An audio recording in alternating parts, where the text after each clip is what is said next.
জয়টা বাংলাদেশকে উৎসর্গ করলাম। যাদের প্রস্তুতি নাই তাদের বিপক্ষে খেলেও মজা নাই। স্কটল্যান্ডের জায়গায় বাংলাদেশ থাকলে খেলাটা আরো জমতো। বিশ্বকাপের শেফিল্ডের হ্যাটট্রিক। এবার স্কটল্যান্ডকে কেমন করে হারিয়ে বাংলাদেশকে নিয়ে একই মন্তব্য করলেন ওয়েস্ট ইন্ডিজের অধিনায়ক সাইফ হোপ। টি-20 বিশ্বকাপে নেই বাংলাদেশ। বাংলাদেশের পরিবর্তিত দল স্কটল্যান্ড। ওয়েস্ট ইন্ডিজ স্কটল্যান্ড ম্যাচে গ্যালারি শূন্য। কলকাতা ইডেন গার্ডেন্স টি-20 বিশ্বকাপের প্রথম ম্যাচ। শুরুটা অবশ্য ভালো করতে পারেছিল না ওয়েস্ট ইন্ডিজ। স্কটল্যান্ডের আক্রমণাত্মক বোলিং, তবে সিমরান হিটমায়ার্স তুলে নিয়েছিলেন দ্রুত 50। তার ক্যামিও ইনিংসে ভর করে 182 রানের লক্ষ্যমাত্রা পেয়েছিল শেষ পর্যন্ত স্কটল্যান্ড। স্কটল্যান্ডের শুরুটা অবশ্য ভালো করতে দেননি ওয়েস্ট ইন্ডিজের পেসার জেসন হোল্ডার।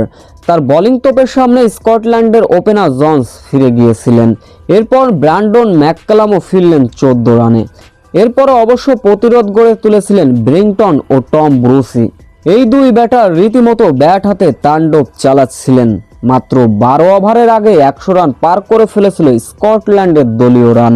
এরপর অবশ্য ধাক্কা খেয়েছিল স্কটল্যান্ড। তাদের দলীয় রান যখন ছিল 115, 13.2 বলের ঘটনা। দুর্দান্ত খেলা বেরিংটনকে ফিরিয়েছিলেন জেসন হোল্ডার। ব্যক্তিগত 42 রানে ফিরলেন বেরিংটন মাত্র 24 বলে। প্রথমে শুরু করা স্কটল্যান্ড মাঝখানে খেল হারালেন। 5 উইকেট হারিয়ে বিপদে পড়ে গেলেন। ম্যাচটি চলে গেল শেষ 4 ওভারে।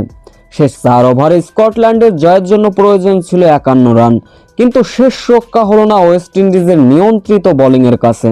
স্কটল্যান্ডকে হারালো ওয়েস্ট ইন্ডিজ। সেই সঙ্গে ম্যাচ জয়ের পরে অবশ্য কথা বললেন ওয়েস্ট ইন্ডিজের অধিনায়ক সাইফ হোপ। তিনি বলেন, স্কটল্যান্ডের জায়গায় বাংলাদেশ থাকলে খেলাটা আরো জমতো। স্কটল্যান্ড বিশ্বকাপের জন্য মোটেও প্রস্তুতি ছিল না, তাই তাদের বিপক্ষে আমরা সহজ জয় পেয়েছি।